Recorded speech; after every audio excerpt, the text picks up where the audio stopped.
It's a pleasure to have Vernon Smith, the Vice President for Academic Affairs at Rio Salado College, which is part of the Maricopa Community College constellation of institutions. Vernon, why don't you tell us a little bit about what you have going on in analytics at Rio Salado at Maricopa? Well, Rio's been very fortunate over the last few years to be able to really boost up our capacity for not only using analytics, but moving into action analytics, as we've talked about. What we've been using is to focus, first of all, on understanding who our students are, understanding their behaviors, and then being able to make predictions about what we can do with that and be able to build interventions around that. So over time, what we've done is we built two models, and it was very nice. Recently, we were able to be part of a SCUP and Ask You webcast that went over these specific the specific details about that. And it was very nice to be able to share that. In fact, I think that's one of the best convenings of folks together on analytics, what's out there actually current in the field right now. Yes. And you were part of that, so I appreciate part of the planning. And by the way, that's all referenced with the links to it on the Edu1World site, the public forum on action analytics. Right. So our readers can find that very easily. That's great. And so with Rio, we built two models for using data mining and predictive analytics. The first model takes and looks at student behaviors from a number of different sources. Of course, in action analytics, you're trying to get a quick turnaround on large amounts of data. We're sitting on mountains and mountains of data to do that. And what we did is we looked at behavior in this LMS system, behavior from the advising system, from the student information system, boiled this all together and ran our analytics, and we're able to build predictive models that give us a level of risk for students by the 8th day of class with a 70% accuracy rate on their likelihood of success, which we define as a grade of C or higher. Right. You're going to need that, especially if you're going to transfer on to another institution or working on a degree. And so, F's and D's, that's not what we're interested in. We're interested in at least a C. And what we found is that with a 70% accuracy, we're able to do that just because of using that. And then, with that, we build interventions. So we get a number of things, such as a CRM involved, messaging. It builds alert systems that are able to alert the faculty, able to alert advisors, and able to alert others of what's going on, so we can actually build it into our system. So it's not an add-on to our system, like as we say, it's embedded into the system. It's an organic part of it, embedded all the way. And folks understand why the data is important, this analysis that's coming back, because it's going to make an important difference to the student's life, and it's early on. And we know from what our data tells us that the earlier the intervention, the more effective it is. For example, logging in by the first day of class, 21% more likelihood you're going to be successful in class to do that.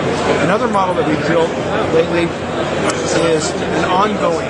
So taking that initial model, but then using it on a weekly basis. So running the same model, and of course, the latest behavior, the recency of the behavior, is a great predictor and able to tell us what the next behavior is going to be. So we're actually able to continue that model over time to make a risk assessment for the student and then inform the instructor about that, which is integrated into the LMS.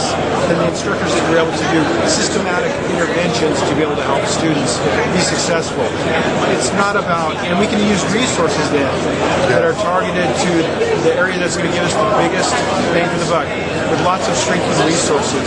And these days, especially in the public sector, that becomes very important to us. We want students to be successful. We want them to be completers, and we need all this information to be able to move forward. So when you look at behavior, you're looking at actual academic performance, the level of engagement, the level of activity in different systems, all the unobtrusive measures that you can make. Right, and what I like about using an analytics format is you're using on actual behavior. Right. So actually some other demographics, like traditional demographics, age, ethnicity, other things, they're not as powerful as what actual behavior is, such as login behavior, site engagement, their pace, are they keeping up? This is a new framework actually for student engagement. And so it's moving from predictive analytics based on demographic characteristics to predictive analytics based on actual behavior. factors. And that's very powerful. So it's at-risk behavior, not at-risk students. So this, and exactly, it's the actual behavior of the student. So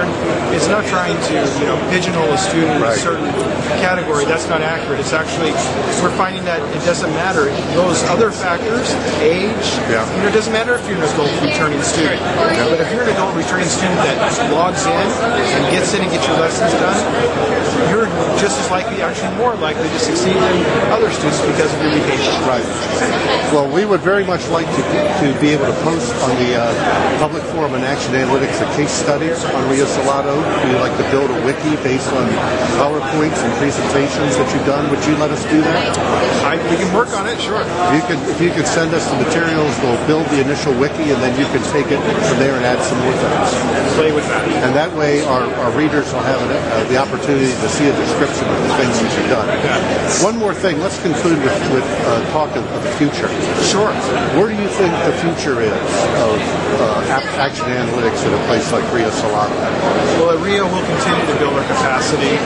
We'll continue to use it, and using a good scientific methodology of looking at what are our hypotheses, what can we do to really make a long-term difference and make a quick difference for the students. And that's it's all part of the national agenda of completion of student success. Could I offer you something that we might be able to help you on? What's that? How about employability? How about employing action analytics to employability? That absolutely. We need to. An ideal system like this would have the integration of what we have already now with later on with employee databases. So that we're able to build predictive models for the employers. What is the ideal student coming out of this program that is ideal for my institution? Who's going to be likely to be successful there?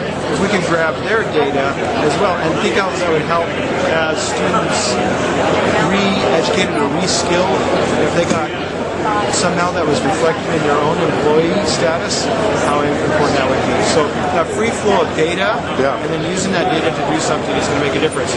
Netflix does it, Amazon does it. We can do it. We can do it much better. Monster.com. Absolutely. Well, let's actually, within the community of practice, focus on this employability issue, because I think that is one of the next areas in which we could use action analytics, tracing patterns and behaviors that have led to success, both in terms of completion and employability, and showing how to turn students from job seekers into job makers. It's all a matter of getting the data. It's all a matter of getting that data. Words to live by. Well, Vernon, thank you very much. Thank you. We appreciate it. Always a pleasure. All right.